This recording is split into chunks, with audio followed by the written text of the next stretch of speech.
நாம் போட்ட ராஜதந்திரங்கள் அனைத்தும் வீணாகிவிட்டதே. இன்னும் கொஞ்சம் பயிற்சி வேண்டுமோ அப்படின்ற மாதிரிதான் பாத்தீங்கன்னா விஜய் வந்து தலை மேல கைய வச்சுக்கிட்டு வீட்டுல உக்காந்துட்டு இருந்திருக்கிறாராம். ஐயோ என்னடா இது, 2 வேட்பு மனுவும் ஏத்துக்கிட்டாங்களேடா, நம்ம இப்ப என்னடா செய்யுறது அப்படின்னு வந்து பாத்தீங்கன்னா மனுஷன் கவலையில இப்படி உக்காந்துட்டாரா. நீங்க நினைக்கலாம் என்னங்க நீங்க அவர் ஏங்க கவலையில இருக்க போறாரு, 2 மனுவும் பாத்தீங்கன்னா ஏத்துட்டு இருக்காங்க, திருச்சி கிழக்குலயும் அடிச்சு தூக்க போறாரு, பெரம்பூர்லயும் அடிச்சு தூக்க போறாரு, கண்ணா 2 லட்டு தின்ன ஆசையா அப்படின்ற மாதிரி ஜாலியா தானங்க அவர் இருக்கணும், ஏங்க அவர் சோகமா இருப்பாரு அப்படின்னு நீங்க கேட்கலாம்.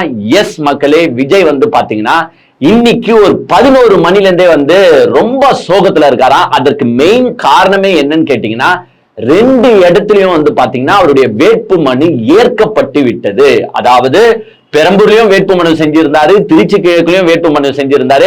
நான் 2 இடத்துலயும் நிக்க போறேன், 2 இடத்துலயும் கப்ப தூக்க போறேன் அப்படின்னு வந்து பாத்தீங்கன்னா வேட்புமனு செஞ்சிருந்தாரு. இவர் ஆக்சுவலா என்ன நினைச்சாருன்னா அங்கதான் வந்து ஒரு மிகப்பெரிய செட்பேக் இவருக்கு அமைஞ்சு போயிடுச்சு. இவர் ஆக்சுவலா 2 தொகுதியிலும் விருப்பப்பட்டு நிக்கணும்னு நினைச்சாரானா கிடையாது. இவர் என்ன பிளான் போட்டாருன்னா ஒரு மாஸ்டர் பிரெயினை வந்து பாத்தீங்கன்னா பின்னாடி வேலை செய்ய வச்சிருக்காங்க. அதாவது மண்டைக்கு பின்னாடி எல்லாருக்கும் இருக்கும், ஆனா விஜய்க்கும் ஆதவர்ஜுனாக்கும் அது எங்க இருக்குன்னு நம்மளுக்கு தெரியாது. இவங்க என்னன்னா பெரிய மாஸ்டர் பிளான் நம்ம பண்ணலாம், நம்ம என்ன பண்ணலாம், 2 தொகுதியில வேட்பு மனுவை தாக்கல் செய்வோம், சில தப்புகளோடு ஒரு பெட்டிஷன் ரிஜெக்ட் ஆச்சுன்னா அந்த பெட்டிஷன் பழிய தூக்கி நம்ம திமுக மேல போட்டுட்டு இன்னொரு தொகுதியில நம்ம கிளீனா வெற்றி பெற்றுடலாம் தலைவரே, எப்படி தலைவரே ஐடியா அப்படின்னு வந்து பாத்தீங்கன்னா இந்த கிரிமினல்ஸ் யோசிச்சு என்ன பண்ணாங்கன்னா பெரம்பூர்ல வந்து பாத்தீங்கன்னா உங்களுக்கே நல்லா தெரியும், அவர் அந்த வேட்பு மனு தாக்கல் செய்யும் போது அந்த அபிடவிட்லாம் வந்து வெளியில லீக் ஆச்சு. அப்பயே வந்து பாத்தீங்கன்னா ஏகப்பட்ட தப்புனா அதுல ஆல்ரெடி நிறைய தப்பு இருக்குன்னு வச்சுக்கோங்க. குடும்பத்துல இருக்கிறவங்களுக்கு எல்லாம் கடனை கொடுத்திருக்காரு, சோ ஐடில இருந்து இந்த காசு பிரச்சனைகளே அதுல நிறைய இருக்கு. இது மட்டும் இல்லாம அடுத்தது அவர் திருச்சி கிழக்குல வந்து வேட்பு மனுவை தாக்கல் செய்யும் போது அங்க என்ன பண்ணிருக்காருன்னா 2 குற்ற வழக்கை வந்து மென்ஷன் பண்ணாரு. பட் பெரம்பூர்ல மென்ஷன் பண்ணாரானா பெரம்பூர்ல மென்ஷன் பண்ண கிடையாது. சட்டப்படி ஒரு குற்ற வழக்கு அவர் மென்ஷன் பண்ணி இருக்கணும், ஒரு குற்ற வழக்கு அப்புறமா தான் நடந்துச்சு. சோ ஒரு குற்ற வழக்கு போன வருஷம் நடந்துச்சு மதுரையில, அதுக்கு எஃப்ஐஆர் போட்டு இருக்காங்க. அந்த குற்ற வழக்க வேணும்ட்டே பெரம்பூர்ல வந்து பாத்தீங்கன்னா விஜய் மென்ஷன் பண்ணல. சோ அந்த குற்ற வழக்க மென்ஷன் பண்ணல, ஆனா வந்து பாத்தீங்கன்னா திருச்சி கிழக்குல கிளீனா அபிடவிட்ட தாக்கல் பண்ணிட்டாரு, குற்ற வழக்கையும் மென்ஷன் பண்ணிட்டாரு, அதே மாதிரி சொத்துக்களையும் கரெக்டா மென்ஷன் பண்ணிட்டாரு, அதே மாதிரி தன்னுடைய வயசையும் கரெக்டா மென்ஷன் பண்ணிட்டாரு. அதாவது பெரம்பூர்ல வந்து பாத்தீங்கன்னா 52 வயசுன்னு போட்டு இருந்தாரு, ஆனா திருச்சி கிழக்குல வந்து பாத்தீங்கன்னா 51 வயசுன்னு போட்டாரு. ஏன்னா பெரம்பூரோட மனு தாக்கல் எப்படின்னா ரிஜெக்ட் ஆகணும். இப்போ கொஞ்சோண்டு நினைச்சு பாருங்களேன், இன்னைக்கு இப்போ இன்கேஸ் இந்த 2 வேட்பு மனுல ஒரு வேட்பு மனு இன்னைக்கு ரிஜெக்ட் ஆகி இருந்தா நீங்க கொஞ்சோண்டு நினைச்சு பாருங்களேன். ஒருவேளை பெரம்பூர்ல சொல்லிட்டாங்களாம் விஜய் வேட்பு மனுல வந்து பிரச்சனைகள் தப்பா ஃபில் பண்ணி இருந்தனால வேட்பு மனு நிராகரிக்கப்பட்டது பெரம்பூர்ல, பட் திருச்சி கிழக்குல ஏற்கப்பட்டது அப்படின்னு சொல்லி இருந்தா இந்நேரம் எங்க ஃபயர் விட்டு இருப்பானுங்க பாருங்க. இது திமுகவின் சதி செயல், திமுக தேர்தல் ஆணையத்துடன் கூட்டு சதி செய்து பிஜேபியுடன் கூட்டு களவாணி தரமாக என்னுடைய விஜய் நாமினேஷனை ரத்து செய்து விட்டது.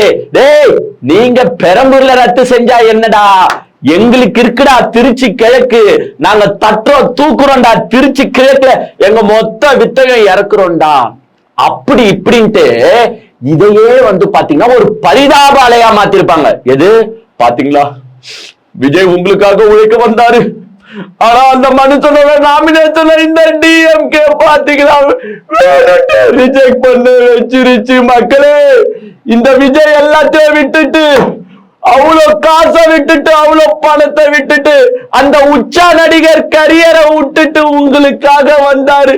ஆனா பெரம்பூர் மக்களே டிஎம்கே சதி செஞ்சிருச்சு. திருச்சி கிழக்கு மக்களை பார்த்துக்கோங்க, இப்ப எங்களுக்கு இருக்கிறது ஒரே வாய்ப்பு தான், திருச்சி கிழக்கு மக்களை நீங்க தான் எங்களை ஜெயிக்க வைக்கணும். அப்படி இப்படின்னு ஒரு உருட்டி திருச்சி கிழக்க என்ன பண்ணிருப்பாங்கன்னா அப்படியே வந்து ஒரு மாசிவ் வின் அடைஞ்சிடலாம். இப்ப இருக்கிற நிலைமையில பாத்தீங்கன்னா திருச்சி கிழக்குல கூட விஜய்க்கு வந்து பாத்தீங்கன்னா நக்கிட்டு தான் போறாரு. அப்படி இருக்கிற நிலைமை தான் திருச்சி கிழக்குலயே. பட் பெரம்பூர்ல ரிஜெக்ட் ஆகி இருந்தா மேபி அது வந்து பாத்தீங்கன்னா ஒரு அலையை கிரியேட் பண்ணிருக்கோம், ஒரு வேவை கிரியேட் பண்ணி விஜய் வந்து திருச்சி கிழக்குல ஜெயிக்கிறதுக்கான ஒரு வாய்ப்பை பிரகாசப்படுத்தி கொடுத்திருக்கோம். ஏன்னா மக்களும் கொஞ்சம் நினைப்பாங்கல்ல, என்ன இருந்தாலும் மக்கள் கொஞ்சம் சென்டிமெண்டா அட்டாக் ஆகுற கேரக்டர், அவங்களும் நினைப்பாங்கப்பா பர என்ன இதெல்லாம் வேட்புமனு எல்லாம் ஏன்பா ரிஜெக்ட் பண்ணீங்க பாருங்க. அப்போ ஏதோ ஒரு சதி செயல் இருக்கதானே செய்யுது. நாங்க திருச்சி கிழக்குல எப்படி இருந்தாலும் அந்த பிள்ளைக்கு ஒரு வாட்டி ஓட்டு போட்டு நாங்க ஜெயிக்க வச்சிருவோம். இப்படின்ற டாக்கு மக்கள் மனசுல வந்து பாத்தீங்கன்னா இயல்பாவே வந்துட்டு இருக்கோம். அது இயல்பா வருதோ இல்லையோ இவனுங்க அந்த இயல்பை ஏற்பட வச்சிருப்பாங்க. பட் இன்னைக்கு விஜய் கனவில் மண்ணு விழுந்து, அதுவும் வந்து பாத்தீங்கன்னா 100 கிராம் 200 கிராம் மண்ணு விழல, 1 கிலோ 2 கிலோ கூட விழல, அப்படியே லாரி லாரியா தூக்கிட்டு வந்து விஜய் கனவுல வந்து பாத்தீங்கன்னா மண் அள்ளி போட்டு இருக்காங்க. இப்ப 2 இடத்துலயும் நாமினேஷனை அக்செப்ட் பண்ணனால விஜய் இப்போ பாத்தீங்கன்னா எங்கேயும் போயிட்டு பரிதாப ஓட்டு தேட முடியாது. அங்க ரிஜெக்ட் பண்ணிட்டாங்க நீங்க ஓட்டு போடுங்க, இங்க ரிஜெக்ட் பண்ணிட்டாங்க நீங்க ஓட்டு போடுங்க அப்படின்னு எந்த இடத்துலயும் பரிதாப ஓட்டை விஜய் கேட்க முடியாது. அந்த நிலைமைக்கு தள்ளப்பட்டுள்ளார் விஜய். இதற்கு நம்ம யார ஃபர்ஸ்ட் அப்ரிஷியேட் பண்ணணும்னு பாத்தீங்கன்னா எல்லா திமுக வேட்பாளரை ஃபர்ஸ்ட் அப்ரிஷியேட் பண்ணணும். பெரம்பூர்ல இருக்கிறவங்களையும் சரி, திருச்சி கிழக்குல இருக்கிறவங்களையும் சரி. ஏன்னா அவங்க வந்து டஃப் காம்படிஷன் கொடுக்கல. Tough competition in the sense objection பண்ணுவாங்க. நீங்க இந்த ஸ்க்ரூட்டினி டைம்ல பாத்தீங்கன்னா அப்ஜெக்ஷன் பண்ணி ஒரு மிகப்பெரிய பிரச்சனையெல்லாம் ஏற்படுத்துவாங்க. ஃபார் எக்ஸாம்பிள் உங்களுக்கு வந்து இந்த ஜோலார்பேட்டையில பாருங்க அடிச்சுக்கு உருண்டாங்க இன்னைக்கு. அதாவது அதிமுகவோட முன்னாள் அமைச்சர், அவர் பேர் என்னது, KC வேலுமணி நாயகர். அவர் வந்து தன்னுடைய ஆதரவாளர்களை கூட்டு வந்து அவருக்கு எதிராக அப்ஜெக்ஷன் தெரிவிச்சீங்கள சண்டை போட்டு எங்க அங்கேயே அந்த அலுவலகத்திலேயே வந்து பாத்தீங்கன்னா சண்டை. இன்னைக்கு வந்து பாத்தீங்கன்னா FIR எல்லாம் போட்டிருக்காங்க. சோ நார்மலா அப்ஜெக்ஷன் தெரிவிக்கணும்னு நினைச்சா, ஸ்ட்ராங்கா தெரிவிக்கணும்னு நினைச்சா எப்படி வேணாலும் தெரிவிக்கலாம். பட் திமுக வேட்பாளர்கள் இந்த வாட்டி என்ன பண்ணிட்டாங்கன்னா போத் பெரம்பூர் அண்ட் திருச்சி கிழக்குல இருக்கிற வேட்பாளர்கள் என்ன பண்ணிட்டாங்கன்னா சைலண்டா இருந்துட்டாங்க. எஸ் மேடம், நாங்க வந்து எந்த அப்ஜெக்ஷனும் விஜய்க்கு எதிர்க்காக தெரிவிக்க போறது கிடையாது. அவருக்கு வந்து நீங்க கொடுங்க, அவர் நம்ம நண்பர் தான், வரட்டும், வந்து நின்னு ஜெயிக்கட்டுமே, என்னதான் நடக்குது நாங்க பாத்துப்போம் அப்படின்ட்டு 2 பேருமே வந்து அப்ஜெக்ஷன் தெரிவிக்கல. மிகப்பெரிய அப்ஜெக்ஷன் எங்குமே இல்லைங்க விஜய்க்கு. உதாரணத்துக்கு பெரம்பூர்ல வந்து பாத்தீங்கன்னா பாமக இருக்காங்க பாருங்க, திலக பாமா, அவங்கதான் வந்து பாமகவோட வேட்பாளரா இருக்காங்க. அவங்கதான் வந்து சில அப்ஜெக்ஷன் அங்க தெரிவிச்சாங்க. விஜய் நாமினேஷன்ல பாத்தீங்கன்னா நிறைய தப்புகள் இருக்கு, கணக்கெல்லாம் தப்பா இருக்குது. அதே மாதிரி பாத்தீங்கன்னா அவருக்கு நோட்டரி சைன் போட்டு அட்வொகேட் போலி அட்வொகேட், எப்படிலாம் பாருங்களேன், போலி அட்வொகேட். அதை கூட ஒரு ஒரிஜினல் அட்வொகேட்டை வச்சு நோட்டரி வாங்கணும்னு கூட இவங்களுக்கு தெரியல. போலி அட்வொகேட், அவருடைய கணக்கு பாருங்க, குற்ற வழக்குகள் எல்லாம் மறைச்சிருக்காரு.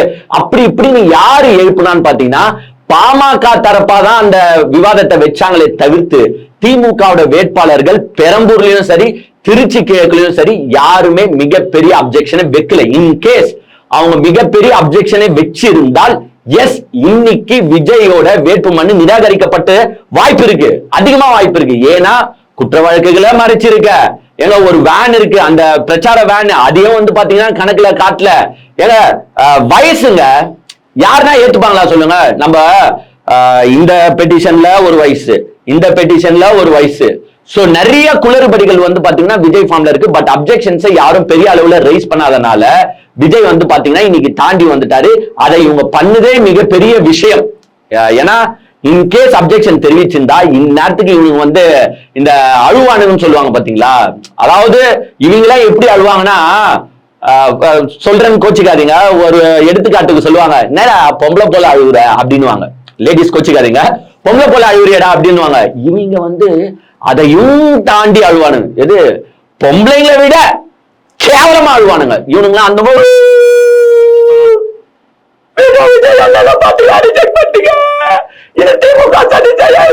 அப்படி இப்படி அழுவானுங்க. நல்ல வேலை திமுக வேட்பாளர்கள் யாருமே அப்ஜெக்ட் பண்ணாதனால பிரச்சனை வந்து பெருசா இது பண்ணல. இவனுக்கு வந்து சீன் போடுறதுக்கான வாய்ப்புகளை யாரும் கிரியேட் பண்ணி விடல. இப்போ என்ன பண்ணிட்டானுங்க தெரியுமா? ஐயோ வேட்புமனு ரிஜெக்ட் பண்ணலையா, இப்ப எப்ப நம்ம திமுக மேல பழி போடுவது அப்படின்னு தெரிஞ்சானுங்க. ஆஹா சிக்கிரிச்சா, இப்ப பாடுறா நான் எப்படி சொல்றேன் பாடுறா. என்னங்க நீங்க 2 ஜோசப் இருக்காரு, 2 விஜய் இருக்காரு, எங்க ஆளை தோக்கடிக்கணும்ட்டு திமுக பாருங்க வேணும்ட்டே ஜோசப் பேர்ல தாக்கல் பண்ண வைக்கிறாங்க, வேணும்ட்டே விஜய் பேர்ல தாக்கல் பண்ண வைக்கிறாங்க. இதெல்லாம் அநியாயங்க, இதெல்லாம் போக ஆட்டங்க. ஏண்டா இது அரசியல்ரா. ஏங்க அவங்களா வந்து தாக்கல் பண்ணிருந்தாலும் சரி, இல்ல திமுகவோ அதிமுகவோ செட்டிங் போட்டு கூட தாக்கல் பண்ணட்டுமே. ஏங்க இது அரசியல். அரசியல்னா அரசியல்வாதி மாதிரி தான் திங்க் பண்ணுவாங்க. சினிமாக்கார பையன் நீ அரசியல்வாதியாக ட்ரை பண்ணும்போது அரசியல்வாதியா இருக்கிறவன் அரசியல்வாதியா திங்க் பண்ண மாட்டானா நான் கேட்கிறேன். ஏங்க இது வந்து இந்த பேர் போடுவது இங்க ஒன்றுதான் நடந்திருக்கா, இல்ல இந்த தேர்தலில் மட்டும்தான் நடந்திருக்கா? எல்லா ஊர்லயும் எல்லா இடத்துலயுமே அந்த எதிர் வேட்பாளர் பேர்ல ஒரு 4-5 பேராச்சு நார்மலா போடுவாங்க. ஏன்னா ஓட்டு உடையும். அவனு நினைச்சு இவனுக்கு போட்டுருவாங்க. இது நார்மலா எல்லா அரசியல்வாதியும் ஃபாலோ பண்ற டாக்டிக்ஸ். மேபி இவங்க அரசியலுக்கு புதுசா வந்திருக்கிறதுனால இப்பதான் இவங்க புதுசா கேள்விப்படுறாங்க போல. ஏங்க போன எலெக்ஷன் எடுத்துக்கோங்க 2024ல, ஏங்க நம்ம ஓபிஎஸ் நின்னாருங்க, பல்லாப்பழம் சிம்பிள் ஞாபகம் இருக்கா? ஓ பன்னீர்செல்வம், எத்தனை பன்னீர்செல்வத்தை ஏடிஎம்கே அப்ப நிக்க வச்சிச்சு தெரியுமா? அந்த தொகுதியில கிட்டத்தட்ட 10 பன்னீர்செல்வம் நின்னாங்க.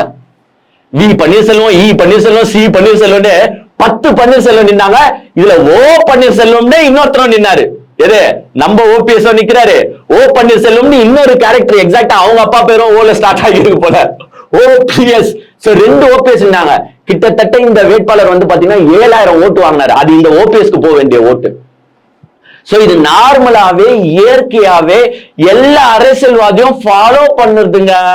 இவனுக்கு இப்ப அழுறானுங்க, எங்க ஆளு பேரு ஜோசப் விஜய், அதனால பாருங்க 2 வேட்பாளர் ஜோசப்ன்ற பேர்ல போட்டிருக்காங்க, 2 வேட்பாளர் விஜய்ன்ற பேர்ல போட்டிருக்காங்க, இது அநியாயம்.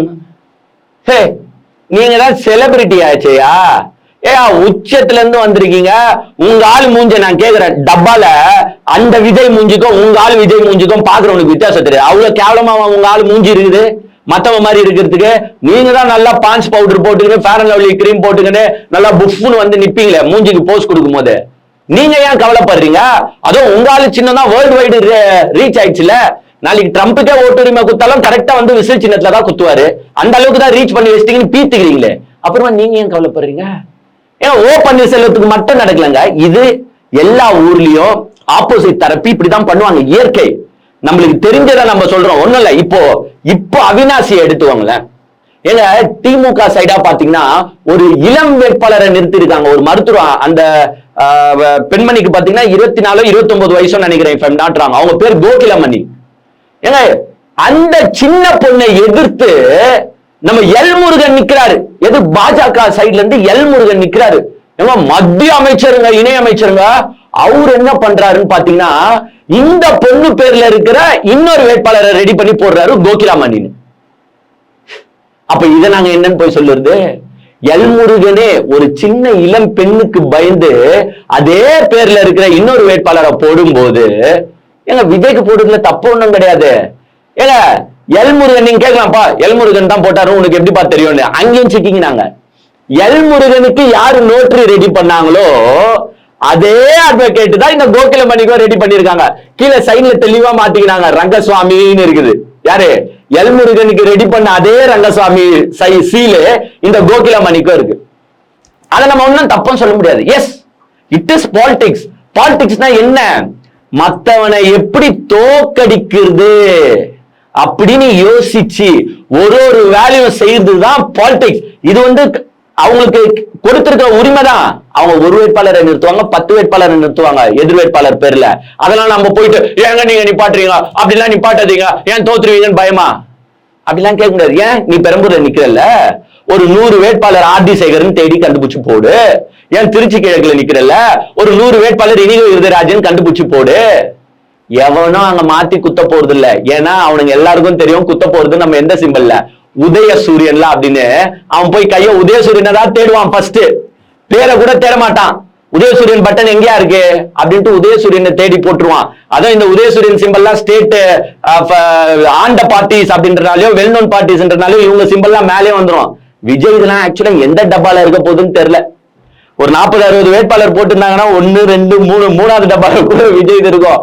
அதை தேடி எப்பா விஜய் இதெல்லாம் தேடி கண்டுபிடிக்க முடியல, நான் வேணா போயிட்டு உதயசூரியனுக்கே போட்டுறேன் உதயசூரியனுக்கு மாத்தி குத்திட்டே வருவாங்க.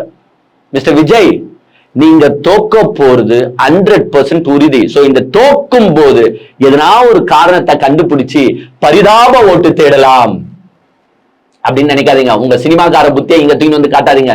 ஏங்க இவங்க எந்த வித எக்ஸ்ட்ரீம் கண்ணெல்லாம் போவாங்க. 21ஆம் தேதிக்கு ஒரு நாள் முன்னாடி ஹார்ட் அட்டாக் வந்த மாதிரி கூட விஜய் நடிப்பாரு. ஏங்க பஸ்ல பிரச்சாரம் செஞ்சுன்னு இருக்கும் போது அப்படியே சுருண்டி கீழே கூட விழுவாரு விஜய். உடனே ரீசெட் போடுவாருங்க, நமக்காக நம்ம தளபதி வெயில்ல பிரச்சாரம் செஞ்சு மயக்கம் போட்டு விழுந்துட்டாரு, தமிழ்நாட்டு மக்களே விஜய்க்கு ஓட்டு போடுங்க, அவரை எப்படின்னா ஜெயிக்க வைங்க. ஏங்க இவனுங்க சத்தியமா இதெல்லாம் பண்ற கேரக்டர் தான். பண்ண மாட்டேன் சொல்லுங்க, பண்ண மாட்டானுங்களா இவனுங்க? 100% 21ஆம் தேதிக்கு முன்னாடி எந்த ஒரு எக்ஸ்ட்ரீமுக்கும் தாவேகா கட்சி கண்டிப்பா போகும். சோ விஜயோட 2 மனுவை ஏற்கப்பட்டுச்சு. அதுல வந்து தாவேகா கட்சிக்காரங்க சந்தோஷமா இருக்கிறாங்க, பட் விஜய் சந்தோஷமா கிடையாது. பிகாஸ் அவருடைய அனைத்து ராஜதந்திரங்களும் வீணா போன மாதிரி தான் ஆயிடுச்சு. இப்போ விஜய்க்கு வந்து மிகப்பெரிய அப்ஜெக்ஷன் ஒன்றும் கிடையாது, பட் ஆதவ் அர்ஜுனாக்கு வந்து ஒரு சில அப்ஜெக்ஷன் இருந்துச்சு. ஆதவ் அர்ஜுனா வந்து தன்னுடைய வைஃபோட சொத்து விவரங்களை காட்டல, அப்புறமா வந்து பாத்தீங்கன்னா கிட்டத்தட்ட ஒரு 14 கோடி அமௌண்ட் என்னமோ ரிஃப்ளெக்ட் ஆகல, அப்படி இப்படின்னு வந்து பாத்தீங்கன்னா சில அப்ஜெக்ஷன்ஸ் ஆதவ் அர்ஜுனா மேல இருந்துச்சு. அப்புறமா வந்து பாத்தீங்கன்னா தேர்தல் நடத்தும் அலுவலர் அதெல்லாம் பார்த்துட்டு ஓகேப்பா அதெல்லாம் பெரிய பிரச்சனை இல்லப்பா, ஐம் அக்செப்டிங் த ஃபைல் அப்படின்னு வந்து பாத்தீங்கன்னா ஆதவ் அர்ஜுனா அதை அக்செப்ட் பண்ணிட்டாரு. நல்ல வேலை. ஆதவ் அர்ஜுனா அதை தப்பி தவறி ரிஜெக்ட் பண்ணிருந்தீங்கன்னா அந்த மனுஷன் அவள் தான் இன்னைக்கே தற்கொலை பண்ண செத்து போட்டு இருப்பான். செத்து போயிட்டு எழுதி வச்சிருப்பாரு, யார் சாவுக்கு காரணம் திமுக தான், கூடவே விஜயும் இது காரணம் தான், நான் ஒண்டி ரிஜெக்ட் ஆனோம், விஜய் ஒண்டி எப்படி அக்செப்ட் பண்ணீங்க, அப்ப விஜய் கூட கூட்டு கல்வாணி செஞ்சிட்டீங்களா அப்படின்னு கதறி இருந்தாலும் கதறி இருப்பாரு. சோ ஆதவ் அர்ஜுனா அதை வந்து பாத்தீங்கன்னா அக்செப்ட் பண்ணிட்டாங்க. எங்க காலையில ஸ்டார்ட் பண்ணாங்க, தமிழன் பேசினா மனுவை வந்து இழுத்துன்னு போறாங்க. 3-4 மணி ஆயிடுச்சு. தமிழன் பேசினா மனுவை அது வரைக்கும் ஏற்கல. ஏங்க நம்மளுடைய அமைச்சர் அனிதா ராதாகிருஷ்ணன் அவர் மனுவை பாத்தீங்கன்னா இழுத்துக்கிட்டு போகுது, தள்ளிக்கிட்டு போகுது. சோ நிறைய இடத்துல வந்து பாத்தீங்கன்னா அப்ஜெக்ஷன்ஸ் தெரிவிக்க தாங்க செய்வாங்க. ஏன்னா அது பேர் பயம் கிடையாது. நானே இப்ப திமுக வேட்பாளர் மேலேயே வந்து பாத்தீங்கன்னா அதிமுக அப்ஜெக்ஷன் பண்ணுவாங்க, நிறைய பேர் அப்ஜெக்ஷன் பண்ணுவாங்க. இது அரசியல். நீ ஏன் அப்ஜெக்ஷன் பண்றேன்னா கேட்க முடியாது. நீ ஒழுங்கா ஃபில் பண்ணி போட்டுருந்தா அவன் அப்ஜெக்ஷன் பண்ணா என்ன பண்ணலனா என்ன, ஒழுங்கா ஃபில் பண்ணி போடணும். இது இயற்கை. ஒரு இப்போ நம்ம ஃபர்ஸ்ட் இதையே நம்மளால ஒழுங்கா பண்ண முடியலன்னா நாளைக்கு எம்எல்ஏ ஆகி நம்ம நேரத்தை நொட்டு ஒன்றான் கேட்கிறேன். ஒரு நாமினேஷன் பண்றோம், அந்த நாமினேஷன்லயே உண்மை விவரங்களை ஒழுங்கா பதிவு செய்யாத நம்ம, ஒழுங்கா கையெழுத்து போட தெரியாத நம்ம நாளைக்கு எம்எல்ஏ ஆகி தொகுதி மக்களுக்கு எப்படி உண்மையா இருப்போம்? நாளைக்கு எம்எல்ஏ ஆகி தொகுதி மக்களுக்கு என்ன நல்லத்தை நொட்ட போறோம் நம்ம? சோ அப்ஜெக்ஷன்ன்றது இயற்கையா எல்லா கட்சிகளையும் மற்ற மாற்று வேட்பாளருக்கு மேல ஏத்ததா செய்வாங்க, சொல்லதா செய்வாங்க. அதையும் தாண்டி வருவதுதான் அரசியல்.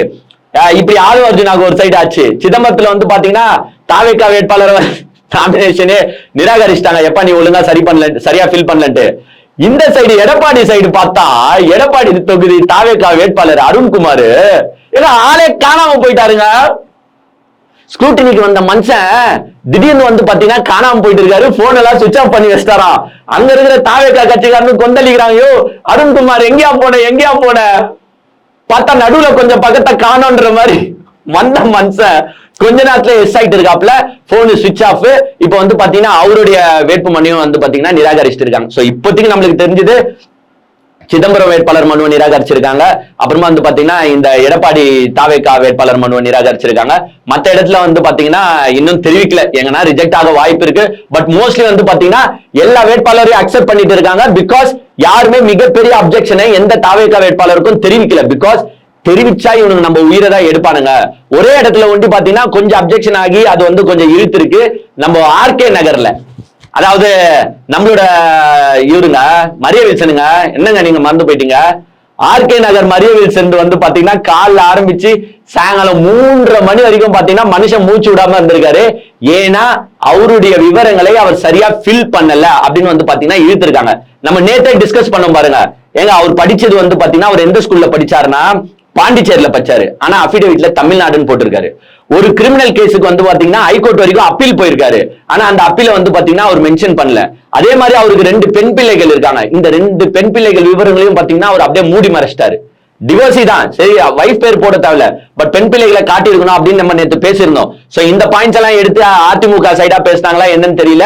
திமுக சைடு கூட பேசியிருக்க வாய்ப்பு இருக்கு, சொல்லுது ஒன்றும் தப்பு கிடையாதுல்ல. அவங்க வந்து பாத்தீங்கன்னா அப்ஜெக்ஷனை வச்சிருக்காங்க. 3:30 மணி வரைக்கும் பாத்தீங்கன்னா மரிய வில்சன் மூஞ்சில வந்து ஆடி இருக்காது. ஐயோ நான் ஆல்ரெடி வந்து பாத்தீங்கன்னா எம்எல்ஏ கனவுல வாழ்ந்துன்னு இருக்கேனே, எதனா பண்ணி என்ன ரிஜெக்ட் பண்ணி விட்டுறாதீங்கயா, பிளீஸ் யா அக்செப்ட் பண்ணிக்கோங்கயா. மரிய வில்சன் இதுக்கே பயந்தா எப்படி? இன்னும் எவ்வளவோ இருக்கு. இன்னும் இந்த 15 நாள்ல என்னென்னமோ நடக்க போகுதே மிஸ்டர் மரிய வில்சன். உங்களெல்லாம் அப்படியே வேட்பு மனுவை நிராகரிச்சுட்டு உங்களை வீட்டுக்கு போக சொன்னா அது வந்து ஒரு பெரிய விக்டரியா இருக்காது திமுகக்கு. உங்க கூட சண்டை செஞ்சு எதிரிய நேருக்கு நேரா நின்னு சண்டை செஞ்சு வீழ்த்தினாதானே நல்லா இருக்கும். அப்பதானே அந்த களம் வந்து சூடா இருக்கும். சோ அப்படிலாம் வந்து உங்களை நிராகரிக்க மாட்டாங்க. அப்புறமா வந்து பாத்தீங்கன்னா திமுகவே சொல்லிட்டு இருக்கும் போல, ஏங்க வேணாங்க அவர் ஃபைல்லாம் ரிஜெக்ட் பண்ணாதீங்க, பாவம் பையன் வந்து ரொம்ப அழுவாரு. ஏற்கனவே வந்து பாத்தீங்கன்னா அவருக்கு முடி வெட்டணும்னா கூட புசியானந்து சொன்னாதான் முடியே வெட்டுவாரு. பிகாஸ் அவருக்கு அது சொல்லி கொடுக்க கூட யாரும் இல்ல. அவரே வந்து பாத்தீங்கன்னா ஃபங்க் வச்சுக்கின்னு தான் காலேஜுக்கு போவாரு. இதுக்குள்ளயும் அவர் காலேஜ் சேர்மனுங்க. அவருக்கு முடி வெட்டினா கூட புசியானந்த் தான் சொல்லி தரணும். சோ சின்ன பையன் நீங்க இப்ப ரிஜெக்ட் பண்ணிட்டீங்கன்னா பையன் அழுவாப்புல, அப்புறமா எதனா தப்பான இதுல சூசைடு பண்ணிட்டாருன்னா அந்த பையன் எங்க மேல வந்துருங்க, அதனால ரிஜெக்ட் பண்ணாதீங்கன்னு கேட்டுக்கினாங்களோ என்னன்னு தெரியல. Okay mister Maria Wilson, we accept your file அப்படின்னு வந்து பாத்தீங்கன்னா மரிய வில்சன் அக்செப்ட் பண்ணிருக்காங்க. சோ இப்படிதான் வந்து பாத்தீங்கன்னா இது அரசியல் போது இதெல்லாம் நடக்கும். ஆனா இவங்க வந்து பாத்தீங்கன்னா ஏதோ புதுசா இதெல்லாம் நடக்கிற மாதிரி பேசிட்டு இருக்காங்க. இவங்களுக்கு எங்க வெளியில வர்றதே பெரிய விஷயம் தாங்க. ஏங்க விஜய் வெளியில வர்றதே பெரிய விஷயம். நீங்களே பாத்துருப்பீங்களே, ஏங்க சிலையை வச்சுன்னு சுத்தி இருக்காங்க பாத்தீங்களா இல்லையா? விஜய் மாதிரி ஒரு பொம்மையை செட் பண்ணிட்டானுங்க. அந்த பொம்மையை வச்சுக்கிட்டு ஓட்டு கேட்டு சுத்தின்னு இருக்கானுங்க. ஏன்னா இவங்களுக்கே நல்லா தெரியுது எப்படியோ இந்த மனுஷன் வெளில வர போறது கிடையாது. இவரை நம்பிக்கின்னு நம்ம காசை வேற போட்டு உட்காந்துருந்தா நாளைக்கு நம்ம நடுவு தெரியல நிக்கணும். அதனால இந்த மனுஷன் மாதிரி ஒரு பொம்மையாச்சும் ரெடி பண்ணி நம்ம ஓட்டு கேட்டு சுத்தலாம்டான்ட்டு பொம்மையை ரெடி பண்ணி ஓட்டு கேட்டு சுத்த ஆரம்பிச்சிட்டாங்க. இப்ப நிறைய வேட்பாளர் இதை பார்த்துட்டாங்க. இதை பார்த்து இவங்களா என்ன செய்யறாங்கன்னா, நம்மளும் என் பொம்மையை ரெடி பண்ணக்கூடாது, விஜய் பொம்மையை ஆர்டர் பண்றா. ஆன்லைன்ல இன்னும் கொஞ்ச நாள்ல வந்து பாத்தீங்கன்னா அமேசான் பிளிப்கார்ட்ல எல்லாம் வந்துடும் நினைக்கிறேன். விஜய் மெனிக்யூர் பொம்மை மாதிரி எதனா ஒரு பொம்மையை ரெடி பண்ணி அனுப்பிடுவாங்க. எல்லாருமே ஆர்டர் பண்ணி பிரச்சாரத்துக்கு வந்து அந்த பொம்மையை யூஸ் பண்ணிக்கலாம். ஆனா அந்த பொம்மையை பார்க்கும்போது இதே மாதிரி ஒரு சம்பவத்தை ஒரு கட்சி செஞ்சிருக்கு. ஞாபகம் இருக்கா இல்லையாங்க? மறந்துட்டீங்களா? அதுக்குள்ள ஆர்கே நகர்ல நம்ம மாஃபா பாண்டியராஜன் அம்மாவோட பொம்மையை வச்சுக்கின்னு ஓட்டு கேட்டாரு. ஞாபகம் இருக்கா இல்லையா? அதுவும் எந்த பொம்மைன்னு பாத்தீங்கன்னா அவங்க இறந்து இருக்கிற மாதிரி ஒரு பொம்மை. அப்படியாப்பட்ட அறிவார்ந்த கட்சி தான் அதிமுக. அப்படியாப்பட்ட அறிவார்ந்த கட்சி தான் இந்த தாவேகா. இறந்து போனவங்க அப்படியே அந்த பாக்ஸ்ல ஃப்ரீசர் பாக்ஸ்ல இருக்கிற மாதிரியே வந்து பாத்தீங்கன்னா வச்சுக்கின்னு ஓட்டு கேட்டு சுத்தி இருந்தாங்க அதிமுக கும்பல். இங்க இந்த தற்கொலை கும்பல் வந்து பாத்தீங்கன்னா இப்படி ஓட்டு கேட்டு சுத்தின்னு இருக்கு. இன்னும் நான் என்ன சொல்றேன்னா, இந்த பொம்மைகளை செஞ்சு அமோகமா சேல்ஸ் பண்ணுங்க. ஆக்சுவலா ஏன்னா நிறைய பில்டிங்ல வந்து பாத்தீங்கன்னா நிறைய பில்டிங் கட்டின்னு இருக்காங்க. இந்த திஷ்டி பொம்மைன்னு சொல்லுவாங்க பாத்தீங்களா, அந்த திஷ்டி பொம்மைகள் வந்து கிடைக்கிறது கிடையாது. விஜய் திஷ்டி பொம்மையா வச்சா அவங்களுக்கும் கொஞ்சம் ஹாப்பினஸா இருக்கும், சந்தோஷமா இருக்காங்க. பா நம்ம வீடை பாதுகாக்க விஜய் திஷ்டி பொம்மை இருக்கேயா, விஜய் சண்டை கிண்ட போட்டு வர எதிர்ப்பு சக்திகள் எல்லாம் நம்மள காப்பாத்துவாரு அப்படின்ட்டு திஷ்டி பொம்மை மாதிரி அவங்களும் வாங்கி வச்சுப்பாங்க. இந்த வயல்ல எல்லாம் வந்து பாத்தீங்கன்னா உங்களுக்கு பொம்மை வைப்பாங்களா, காக்கா வேறட்ட, அந்த மாதிரி கூட வந்து பாத்தீங்கன்னா விஜய் பொம்மையை வந்து நீங்க வாங்கி வச்சு இவனுங்களை என்னங்க செய்யுது? வந்து பிரச்சாரம் செய்யணுங்க. எங்க வீட்லயே ரெஸ்ட் எடுத்துட்டு இருந்தா என்னங்க? ஏங்க இன்னும் 12-13 நாள் தாங்க இருக்குது. ஆனா மனுஷன் ஒரு நாள் வேலையை செஞ்சுட்டு 4 நாள் ரெஸ்ட் எடுக்கிறாருங்க. இது எந்த விதத்துலங்க நியாயம்? இவ்வளவு மாசம் நீங்க வேலை செய்யல, ஓகே, இப்பயும் வேலை செய்யலன்னா எப்படி? ஏங்க அங்க போயிட்டு உதயநிதி ஸ்டாலின் கொஞ்சம் பாருங்க. ஏங்க மனுஷன் ஒரு நாளைக்கு 7-8 தொகுதி சுத்தின்னு இருக்காருங்க அடிக்கிற வெயில்ல. ஏங்க நீங்க உண்டு செலிபிரிட்டி, அவரும் தாங்க செலிபிரிட்டி. ஏங்க நீங்களாச்சும் படத்துல நடிச்ச செலிபிரிட்டி, அவர் டெப்யூட்டி சீஃப் மினிஸ்டர். அந்த மனுஷன் நினைச்சா வீட்லயே உட்காந்து ஆயா படுத்துன்னு இருக்கலாம். ஆனா அந்த மனுஷன் ரோட்ல ஒரு கவுன்சிலர் ரேஞ்சுக்கு சுத்தின்னு இருக்காரு டெய்லி. ஆனா நீங்க திமுருல தெனாவுட்ல நான் உச்சா நடிகர்றான்ட்டு ஒரு நாள் வேலை செஞ்சுட்டு அந்த ஒரு நாளும் பாத்தீங்கன்னா 1 hour தான் வேலை செய்றீங்க. இப்ப 4 நாள் போய் ரெஸ்ட் எடுத்துக்கிறீங்க. நேத்து ஒரு வீடியோ பார்த்தாங்க உதயநிதி ஸ்டாலின். அவர் பிரச்சாரம் பண்ணிருக்கும் போது ஒரு சின்ன பையன், அந்த சின்ன பையன் எவ்வளவு ஆர்வமா அவர்கிட்ட போறான் பாருங்க. அவர்கிட்ட போறான், அவர் தூக்கி உட்கார வைக்கிறாரு. உட்கார வச்சுட்டு அவன் அந்த உதயசூரியன் அவன் சொல்றான் பாருங்க, போடுங்க ஓட்டு உதயசூரியனுக்குன்றான். அவன் பேசும்போது இதுதாங்க கருத்து. மேல வரியா? வா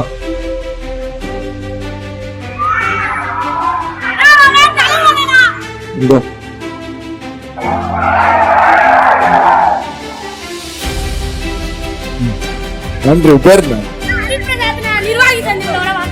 அப்படி அடிக்கடி பாப்பியா நீ? சரி, அடுத்த வாரம் வர திருப்பி. என்ன படிக்கிற? 10th படிக்கிறீங்களா? நல்லா படிங்க, நல்லா படிங்க. அப்படியே மேல வந்துட்ட. சரி, யாரோட வந்திருக்க? யாரோட வந்திருக்க? அப்பா மட்டும் செய்யலரா? சரி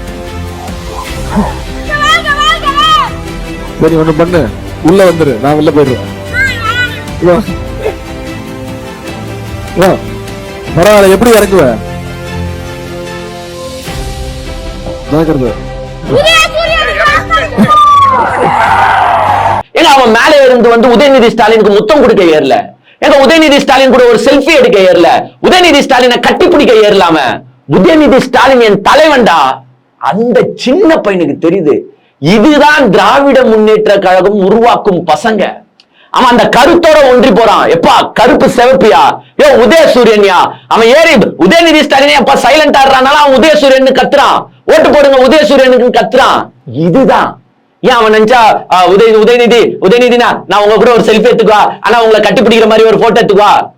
இதே விஜய பாக்குற எவனா ஒருத்தன் வாக்களியுங்கள் விசிலுக்குன்னு கேட்டிருக்கானா?